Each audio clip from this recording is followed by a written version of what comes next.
آپ کا شعبہ کوئی بھی ہو، ضبط نفس کامیابی کی سب سے اہم شرط ہے۔ خواہ وہ فن ہو، موسیقی ہو، کھیل ہو، کاروبار ہو، کمپیوٹر ہو یا روزمرہ کے عام سے کام، آپ کو ضبط نفس ضرور اپنانا ہوتا ہے۔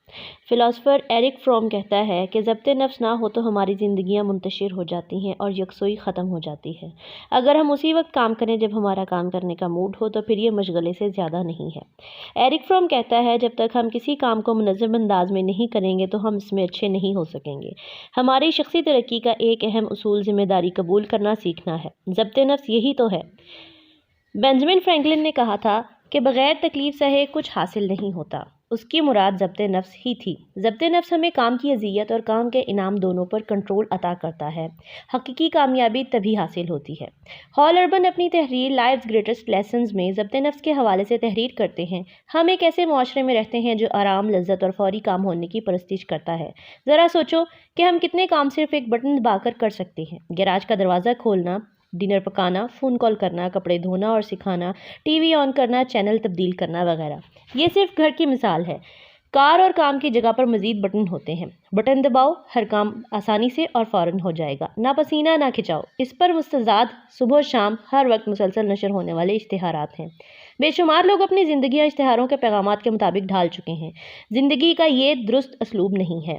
جو لوگ آسانیاں تلاش کرتے ہیں انہیں بعد میں بہت مشکلیں سہنا پڑتی ہیں۔ اصل کامیابی تب حاصل ہوتی ہے جب تم مشکلیں پہلے سہتے ہو اور انعام بعد میں پاتے ہو۔ یہ منزل ضبط نفس سے حاصل ہوتی ہے اور اس کا قلب ہے وقتی لذتوں کو قربان کرنا۔ کوئی انعام بغیر قیمت کے نہیں ہوتا۔ بے شمار لوگ ایسا راستہ ڈھونڈتے ہیں جس میں دشواریاں کم ہوں۔ وہ آسان راستہ ڈھونڈتے ہیں جبکہ آسان راستہ کوئی نہیں ہوتا، کہیں نہیں ہوتا۔ اسکاٹ پیک کہتا ہے کہ اگر ہم اپنے شیڈول میں درد سہنا اور قربانیاں دینا شروع میں رکھیں تو اس سے بعد میں حاصل ہونے والی لذت اور مسرت زیادہ ہو جاتی ہے۔ کسی بھی چیز کو حاصل کرنے کی جو بھی قیمت ہے اسے پہلے ادا کرو۔ تمہیں کچھ پانے کے لیے ضرور کچھ کھونا پڑے گا۔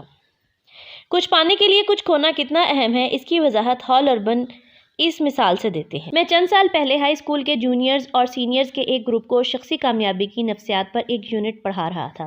اس میں ضبط نفس پر بھی ایک سیکشن تھا۔ میں نے ان کاموں کے مثال کے طور پر جن کے لیے ضبط نفس درکار ہوتا ہے پیسہ بچانے کا حوالہ دیا۔ کلاس کے بعد ایک جونیئر لڑکی نے مجھ سے پوچھا کہ کیا وہ لنچ پر مجھ سے بات کر سکتی ہے۔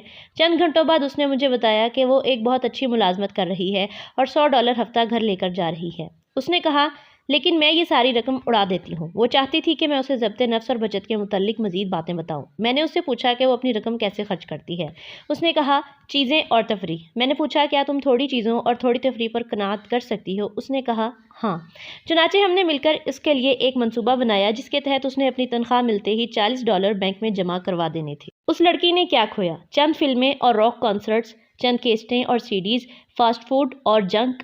اس لڑکی نے کیا پایا؟ اس لڑکی نے گریجویشن مکمل کرنے سے چند دن پہلے مجھے اپنی سیونگز پاس بک دکھائی۔ سب سے آخر میں جو رقم درج تھی وہ تھی $4851.2۔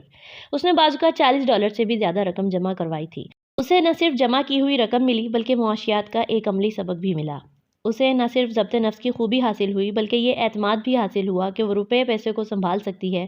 اسے کامیابی کا عظیم احساس ہوا اور اس کی عزت نفس میں اضافہ ہوا۔ اس نے بتایا کہ اس تجربے نے اسے سمجھایا کہ زندگی کی بہترین چیزوں کے لیے کچھ بھی ادا نہیں کرنا پڑتا۔